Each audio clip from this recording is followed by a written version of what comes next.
any of the other sides. And we're going to talk about some of the big financial headlines of the week. And I'm going to kick it off and start and talk about the jobs report. Now, the New York Times is sharing that the Labor Department's January jobs report is actually going to revise past employment data. You've probably been hearing that jobs were very much strong. People were working, and there weren't a lot of openings. Well, they're actually revising past employment data, so they're making some months actually look stronger, but then some of the other months are going to look weaker.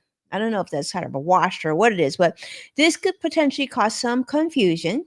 Now, there's been some revisions happening annually to improve accuracy, but in a polarizing political climate, like times like now, some may question the reliability of government statistics, of course.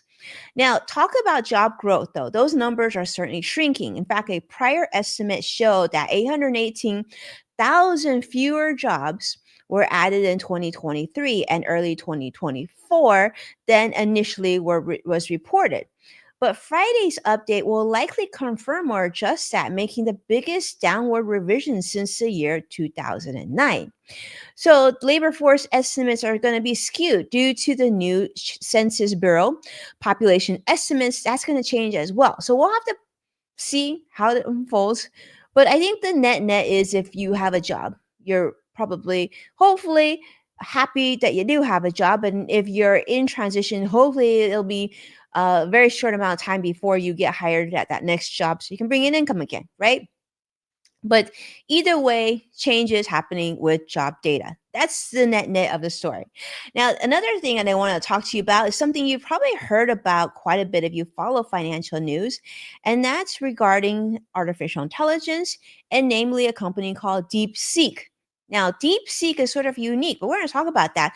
The World Economic Forum has just shared an article this week, Charlotte Edmond penning that, talking about how DeepSeek has now surpassed ChatGPT in popularity in just a short amount of time.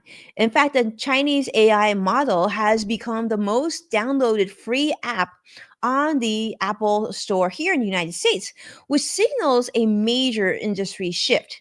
Now, unlike ChatGPT and some of its other competitors, DeepSeek is different in that it allows anyone to download it, modify, and even build upon its code and algorithms, making AI development much more accessible to more people. Now, what's neat about this program also is that they spent so much less money building it. They built it for just $5.6 million. To give you an idea, that's about 10% of the cost that Meta spent on Llama. And DeepSeek is now challenging the belief that massive AI investments are going to be necessary to have this sort of technology available to us. Now, of course, we did see some impact on this news on some of its competitors and AI chip manufacturers, but nonetheless, this is talking about the potential for sustainability for AI. It's now considered lightweight and its energy efficient design, they said, could actually help reduce AI's growth carbon footprint, which, of course, is a growing concern in the tech industry. Now, by making AI tools more accessible also to smaller developers and startups, DeepSeek may actually accelerate advancements and sort of level the playing field globally. Now, open source AI is seen as more transparent, but DeepSeek, of course, is also has faced some censorship accusations, and some governments have restricted its use over concerns about privacy once again. But nonetheless, critics are saying that, with open source AI, it could be exploited for harmful purposes, just like all the AI discussions have been around just how safe is it? How do we protect each other, but still be able to leverage this technology for the greater good? So DeepSeek's rise, of course, is forcing a lot of big tech companies, and many here in California, and of course our government as well, to sort of reconsider how AI models are built, how they're funded, and of course, most importantly, how they're going to be regulated in the future. So we'll see how that unfolds. But I thought I'd share with you that information because I do think there's been a lot of talk about DeepSeek, and I think that not everybody completely understands their business model and the way what makes it unique compared to some of the other AI tools and companies investing in AI, and why all of a sudden the hype on DeepSeek, right? Now, speaking of changes, I also want to talk about many changes that if you've been reading the news or watching the news, you might just feel like information overload because if you feel that way, you're probably not alone. I certainly have felt that way. And a lot of people I've been talking about just feel like it's just so much information so quickly and they can't decide whether it's a positive or a negative. It's just a lot. And speaking of changes, the Trump administration, of course, has introduced DOGE, right? The DOGE, which is, of course, led by the one and only Elon Musk. And, I just thought about like a couple years ago, I was saying on this show, it seems like we're always talking about Elon. Now we're always talking about Trump and Elon together. But the Trump administration now is going to limit DOGE's access to Treasury systems because, well, there was a lawsuit. This is being shared on NBC News, talking about how the Treasury will now restrict DOGE's access. Now, the Justice Department has temporarily agreed to limit staffers from Elon Musk's Department of Government Efficiency, DOGE, from accessing Treasury Department payment systems. When this first was announced, I think earlier this week, there was a lot of backlash. People were very concerned that someone like Elon Musk, who wasn't elected, and his team would have access to a lot of payment information and potentially private information of many US citizens. But of course, there was a lawsuit, and because of this, the privacy lawsuit sparked action. Now, the lawsuit filed by union members and retirees alleges that DOGE's access to financial data actually violates federal privacy laws. This has now prompted a court order restricting access.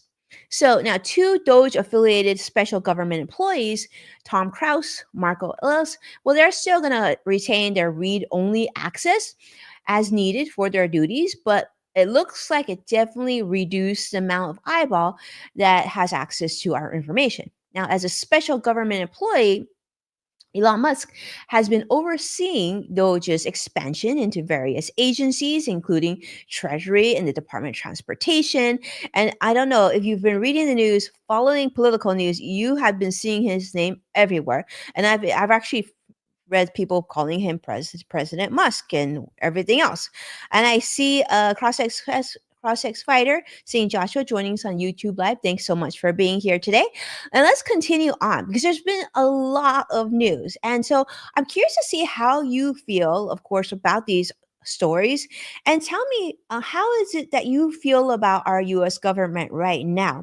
Do you feel like it's going in the right direction? Are there things that you like? Are there things you don't like? I think that probably many of us will have strong opinions in both directions. And of course, it's interesting to see how you feel about access and having this Doge. Now, understand that Elon is defending Doge's mission, saying that Doge is essential for cutting government inefficiencies and calling it a wood chipper for bureaucracy. But I think we can all agree that there's probably improvements that need to take place in the US government. And the question is this process the best process? Is it this way? Does everything need to be sort of re-examined? Does it have to be broken down before it can be built back up? Curious to see how you feel about that. But right now, it looks like there's been a lot of lawsuits being listened to and reviewed right now. And so basically, currently, at least Elon's increasing influence in government is facing some pushback with concerns, of course, over data privacy and unchecked authority at the heart of this. So that's where that is. Now, speaking of changes, let's talk about another company, Google, which I think really did quite a bit of improvement in the area of diversity, but that's changing very, very soon. Reuters is reporting that Google is ending its DEI hiring targets. The company announced that it's no longer going to pursue hiring goals for underrepresented groups. This is reversing a commitment that they made just in 2020, just 4 years ago. 5 years ago. So political and legal factors are at play. Google cited, of course, the Trump administration's executive orders and court rulings restricting DEI initiatives as reasons for their shift. Now, DEI commitment was even removed from a report. Google's latest SEC filing omits a previous statement about making diversity, equity, and inclusion central to its global operations. Well, the CEO of Google has, of course, set a 2025 goal of increasing leadership diversity by 30%. But as of 2024, Google claimed to have met 60% of those goals, but didn't provide updated figures. So Google joins now many other tech companies, including Amazon, including Meta. You've probably heard of other consumer companies in your neighborhood, and then rolling back these diversity programs following legal threats from conservative groups and a 2023 Supreme Court ruling against affirmative action as well. So the Alphabet's Workers Union has condemned this decision, calling it an attack on gains made in fighting workplace discrimination. So yes, that's happening at Google. Let me know how you feel about that. Do you like it? Do you not like it? Do you feel like it's important to have diversity in the workplace? I don't know.